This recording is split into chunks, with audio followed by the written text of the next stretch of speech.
Spread joy, spread it around, all around the town. Spread joy, spread it around, all around the world. Spread joy, This is LOA Today with Walt and Louise Thiessen. all around the town. Welcome to LOA Today. I'm Walt Thiessen. Today is Tuesday, March 5th, 2013. With me today is Michael Brown. Michael is the author of the recently released book, Fresh Passion, Get a Brand or Die a Generic. At the core of his subject is the idea that every business owner should be doing something every single day to develop and promote their brand's awareness. And further, these ideas are not just for business owners. They're for anyone who wants to get ahead in their respective careers. And while the book is primarily aimed at business-oriented people interested in promoting their own brand names, the principles Michael includes in his book are very much cut from the same cloth as the law of attraction. And he's with us today to talk about those principles. So, Michael D. Brown, welcome to the program. Thank you so much. Thank you. Thanks for the opportunity. Oh, we're glad to have you here. So, Fresh Passion, how did that get started? Where did that concept come from originally?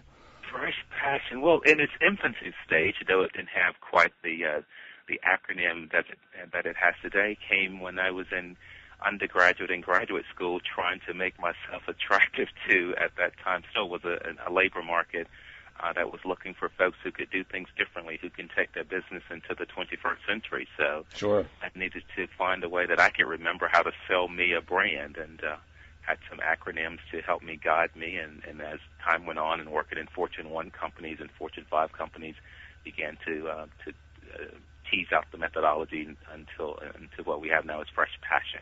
Right. And when you were developing that, you were actually developing it from your own experience, weren't you? From what was happening as you were trying to enter the workforce, so to speak. Exactly. And the one question came up is, well, what makes you so unique and different? And the first thing that came out of my mouth was, well, I'm a hard worker. And I realized that didn't get me very far. You think about it, washing machines will work hard all day long and they would never move forward. They'll just stay there until you continue to put more stuff inside of them. Yeah, that's true, isn't it? So give us a little bit of a taste. What are the basic principles? Well, first of all, why branding? Let's take a step back. Why is branding so important to anyone, not just to a business owner?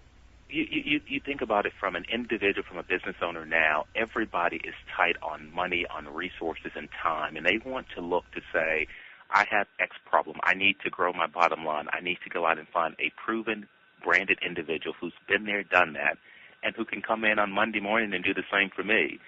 Companies and organizations have cut back on training. They're not offering training. They're telling you, bring us your experience, bring us your past results, and we will pay for that. We don't have time to build them at this point. The ship is still moving too fast. Right. That's one of the funny things, isn't it? When money gets tight, everybody needs their skilled people to come in already with the skills in place. There's no money available for training. There's no money available for development. It's like we need you to be running right out of the box. So, and the same thing for business owners. When folks are in pain and they need a solution, they don't want to try a business and hope that it works. They want to go to the business that they know that has worked by either someone told them or they've experienced it before. They don't want to use their money trying to see if it works. They want to know that it works because somebody else has gone through it or they've gone through it and want to repeat it. In my experience, most business owners really don't think in terms of having their own brand. Is that similar to what you've seen? It really is. I work with a lot of small business, mid-sized business owners, and long before the customer decides to buy your widget, they're actually investing in you, the business owner. You are the face of the business. And if they don't see, for example, integrity in you and consistency in you and value in you, they're skeptical. Well, are the products or services that you're selling, will they be equal to what we see in you as an individual?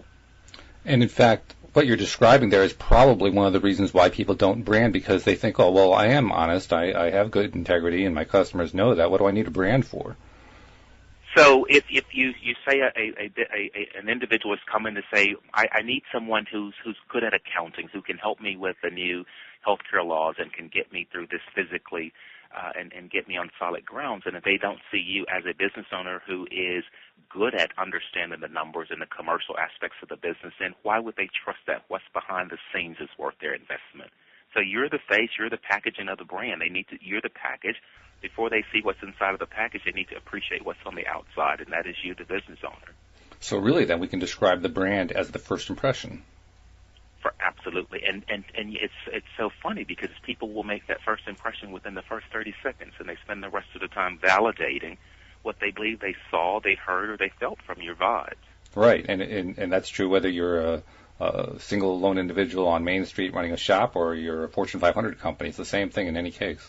Absolutely. Absolutely. How does this apply now to somebody who is not trying to run a company? They're just trying to develop a career for themselves. It is so important. It is so important. It is so important. You think about the labor market today. You have people, for example, who've been on Wall Street for 25, 30 years. You're competing with that person with a massive amount of experience. So you can't come there saying that, I have 15 years. You have to say, I have a 15-year track record of doing X, Y, Z. So, again, as I said in the beginning, the companies and organizations can't take a risk. They can't take a gamble at this point. The shareholders are saying, we need a return on last quarter was awful. We need to turn this around. Again, there is no time for training. There is no time for you to find your way through. You have to package up the experience and the result you have and find someone who has that pain point and say, this is how I can competitively deliver better than anyone else.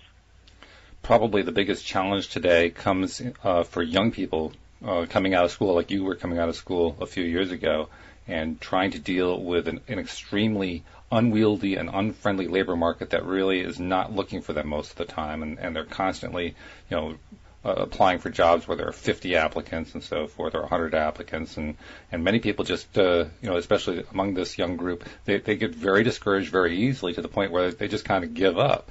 How does branding help somebody like them? I told some students at university a couple of weeks ago, it's a lot of them are going to vegetarian conventions and trying to sell pork lions. When you understand who's my target audience, is it Apple, is it Google, is it IBM, what are their pain points? What do they need, want, and desire? And what skills do I have to help them to get over that pain point? And if I don't have that skill, then I need to get those and stay true to my brand. That's when you're targeting your brand to the right audience. You can't send out, I hear folks all the time, I've sent out 200 resumes. Really, are there 200 people who you can solve their problem? Really? Narrow the focus down to say these are the 5 folks who I want to work for, who can benefit from my brand, and I need to package up my brand authentically and show them specifically, this is how I can solve your problem. You have a problem with sales? Here's what I've done to help companies turn around their sales problem. What about for people who, like you say, they've identified that there's a skill missing or something like that, so they still have to get some education, but in the meantime they need to bring some moolah in. They need to keep the cash flowing so they can continue to pay for the education with all the student loans that have piled up and so forth. So maybe they're going to go for something that's intermediate level or even a small local company. How does this help them? I think whether you see that there's a skill gap or not, if you take some time back, there is something in your core brand that someone needs that you can do better than anyone else. And the interim, as you look to go forward, you think about it from a very simple perspective. Could you go and work at a Starbucks, for example? Starbucks values customer service. Starbucks values someone who's friendly, someone who's really focused on the customer. Is that a good place for you to go as you close the skill gap, for example? So I think we oftentimes students find themselves saying, "Well, I don't have that. That's not what I have as a skill." So there's a 3-step process around what do I need to do in the short term to survive, stand with my passion, and we talked about the Starbucks example. What do I do in the intermediate term around closing that skill gap to get to my long-term goal? You mentioned the word passion. How important is passion to this whole process?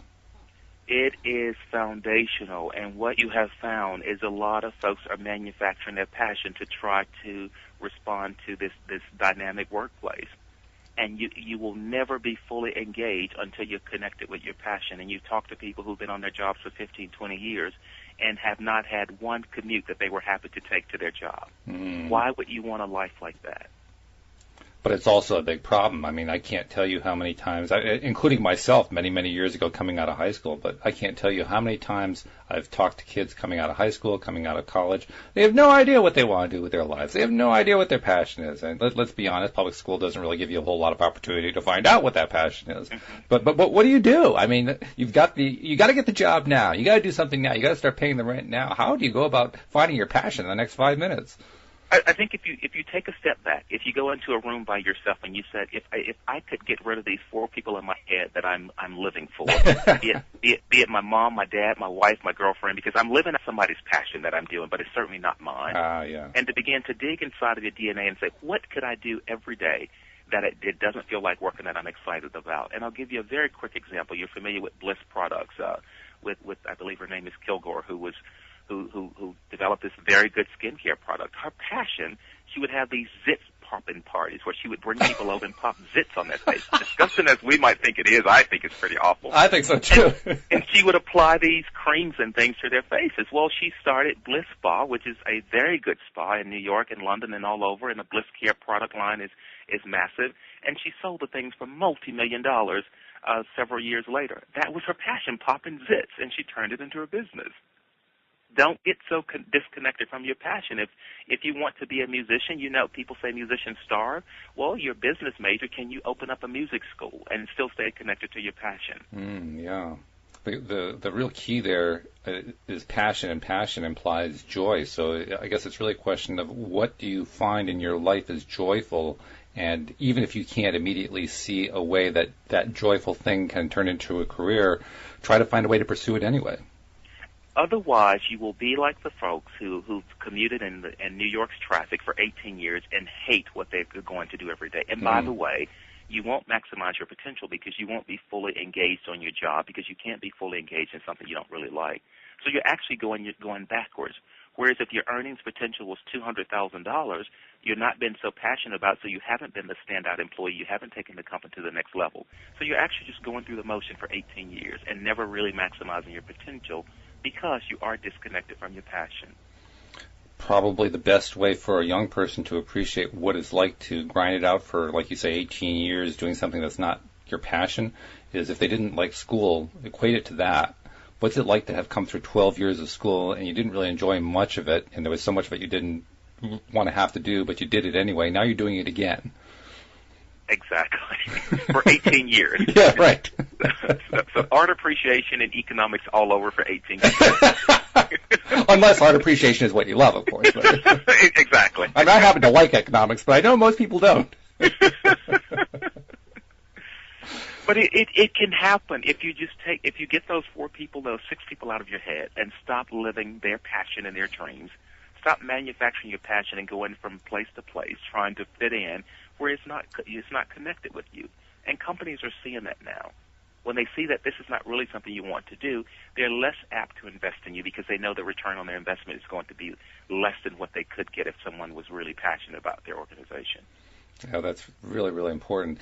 Getting somebody's head out of your head, somebody else out of your head, that's always a challenge because you really can't just get rid of something. You have to replace it with something else. That's at least been my experience. Like if you have a bad habit or you have a lifestyle that isn't really conducive to being healthy, so you need to change the lifestyle or something like that, you can't just get rid of it. You can't just say, I'm going to cut it off right here. You got to replace it with something. So I would think part of what your approach is to helping people find their passion is not just pushing those people out of your head, but replacing them with something positive, something concrete, something that they can really latch on to. Well, this is the perfect excuse to do it. It's spring season, so you're simply going to clean people away. People are in your lives for a season. They don't have to have a permanent residence there. We make them permanent, even though they're not in line with our aspirations and where we want to go.